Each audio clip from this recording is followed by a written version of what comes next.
Good morning, good afternoon, and good evening mga boss.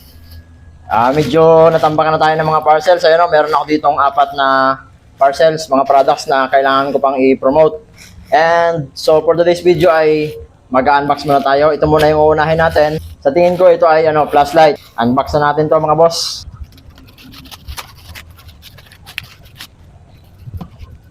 I think ito mga boss ay yung Sofern SD05. Isa sa SD series ng diving flashlight ng Sofern. So ito mga boss So SD05 black, buksan na natin to. Ito mga boss, simulan natin diyan. Yan. Merong user manual, Type-C na charging cable, battery jacket mga boss, strap or pangtali.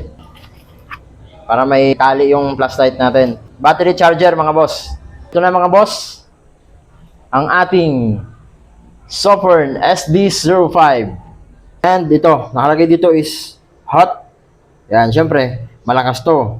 Ang maximum na liwanag nito ay 3,000 lumens. Ito yung switch nito mga boss Yung arrow dyan, yan yung indicator kung anong level ng lakas ng brightness nito. So iniikot lang yan. Rotary magnetic switch nga pala ang tawag sa switch nito. Okay, so ganito lang mga boss. Iniikot lang na ganyan. From naka-off and then low light, medium, and highlight. Buksan natin to mga boss. Yan. So, ang battery nito mga boss ay 21700 na may 5000 mAh na capacity.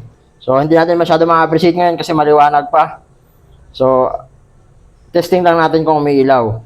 From low, yan ang low niya, and medium, and then highlight.